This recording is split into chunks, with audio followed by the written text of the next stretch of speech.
Θα ήθελα να σας παρουσιάσω και το project του Γιάννη του Βασιλάκη. Λοιπόν, έχει φτιάξει ένα project το οποίο μπορεί να συνεισφέρει στα μαθηματικά και να εξηγήσει με απεικόνηση και κάποια διαγράμματα, για παράδειγμα, πώς συμπεριφέρεται μία γραμμική συνάρτηση αν αλλάξουν οι παράμετροι της. Για παράδειγμα, η συνάρτηση α χ συν β, εδώ αν το τρέξω, βλέπουμε ότι έχουμε αυτή την ευθεία που είναι ανάμεσα σε δύο άλλες ευθείες. Αν αλλάξουμε την παράμετρο α, εδώ είναι 1, αν την κάνουμε για παράδειγμα 2, βλέπετε ότι αλλάζει η κλίση της. Πώς δηλαδή, εδώ πάει σε αρνητικές τιμές, πάει προς τα κάτω, ενώ σε θετικές πάει προς τα πάνω. Οπότε έχει μια πολύ καλή εικόνα ο μαθητής, για παράδειγμα, αν είναι κάποιο σχολείο, με τον τρόπο που συμπεριφέρεται. Και εδώ είναι η παράμετρος β, πως αν πάει σε αρνητική τιμή πάει προς τα κάτω, αν πάει σε θετική τιμή ανεβαίνει προς τα πάνω. Βλέπετε. Τα μαθηματικά φέρνουν λίγο αυτή την ιδέα,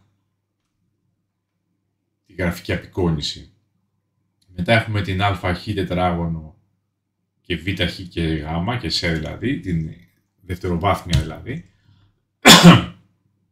που εδώ μπορούμε να πειράξουμε πάλι παραμέτρους. Έχει βάλει δύο όρια, μια δευτεροβάθμια ως άνω όριο και μια άλλη δευτεροβάθμια ως κάτω όριο, και στη μέση πειράζουμε εμείς την παράμετρο A, για παράδειγμα, και βλέπουμε ότι αλλάζουν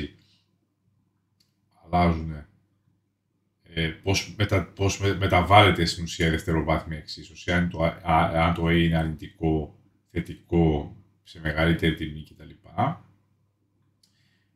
Να το βάλω λίγο στην αρχική του θέση. Εδώ, αν πειράξουμε το B, βλέπουμε ότι αλλάζει ως προς τον άξονα. Και εδώ, να μεταβάλουμε το C, βλέπουμε ότι μεταφέρεται λίγο πιο κάτω, αν είναι αρνητική τιμή, ή λίγο πιο πάνω. Πολύ καλό και αυτό. Εδώ έχουμε τις συναρτήσεις του ημιτόνου και του συνημιτόνου και μπορούμε να παίξουμε με τη συχνότητα του ημιτόνου και του συνημιτόνου. Βλέπουμε ότι όσο ανεβαίνει η συχνότητα, αυτό γίνεται λίγο πιο πυκνό. Εδώ θα μπορούσε να βάλει περισσότερα σημεία για να φαίνεται λίγο πιο στρογγυλές οι άκρες του. Δεν πειράζει, εντάξει. Το ίδιο συμβαίνει με το συνημίτονο.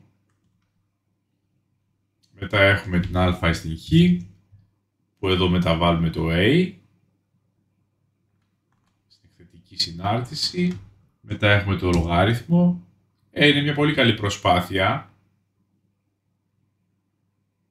για να μπορεί να δει κάποιος αποτελέσματα, γιατί είναι λίγο αφηρημένες οι έννοιες των μαθηματικών, αν κάποιος δεν ξέρει ειδικά. Εδώ μπορεί να φτιάξει πλανήτες και να παρουσιάσουμε τους πλανήτες στα παιδιά, και μπορεί με το R να επιλέξει ποιο πλανήτη βλέπετε. Δεύτερος, τρίτος, τέταρτος, πέμπτος, έκτος πλανήτης. Μπορεί να επιλέξει κάποιους πλανήτες και να υπάρχει μια αλληλεπίδραση με την Interact. Εδώ τη συνάντηση Interact, να υπάρχει μια αλληλεπίδραση. Πολύ ωραίο και αυτό. Εδώ, κοιτάξτε ένα πολύ ωραίο που έχει φτιάξει. Έχουμε την ευθεία και τον κύκλο. Παρατηρήστε το χρώμα της ευθείας. Αν μεταβάλουμε την ευθεία μας και ακουμπήσει ή τέμνει τον κύκλο σε κάποιο σημείο, αλλάζει χρώμα η ευθεία. Θα δείτε τώρα, μεταβάλλω το α, αλλάζει. Κοιτάξτε εδώ πώς άλλαξε χρώμα, μόνο με το που ακούμπησε τον κύκλο. Εδώ. Και εδώ. Στην ουσία αλλάζω τις παραμέτρους της ευθείας και τώρα περνάει ακριβώς από το κέντρο. Και έχει αλλάξει και το χρώμα του. Και αυτό πολύ ωραίο. Εδώ έχουμε την έλλειψη. Εδώ, αν κυρίως άξονας είναι ο χ και μεταβάλουμε το α, την παράμετρο α, βλέπουμε πως αλλάζει η έλλειψη. Και αν αλλάξουμε άξονα και έχουμε το ψ, αλλάζει ως προς το ψ. Και αυτό πολύ ωραίο.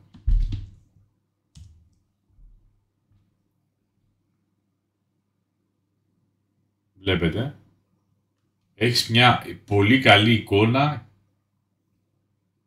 των μαθηματικών με αυτόν τον τρόπο στην εκπαίδευση.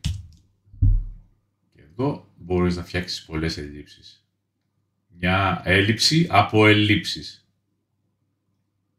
Που λέει και το προγραμματάκι. Αυτό είναι αυτομένες. Καλά. Υπερβολή είναι δηλαδή. Υπερβολή. Okay. Αυτή, παιδιά, αυτό είναι το project του Βασιλάκη. Πάρα πολύ ωραίο, μ' αρέσει. Και μ' αρέσει αυτή η αλληλεπίδραση που έχει ο χρήστης με το πρόγραμμα και μπορεί να επηρεάσει μεταβάλλοντας τις παραμέτρους ο ίδιος και να δει τα αποτελέσματα άμεσα στην οθόνη. Μπράβο, Γιάννη. Συγχαρητήρια. Σας ευχαριστώ.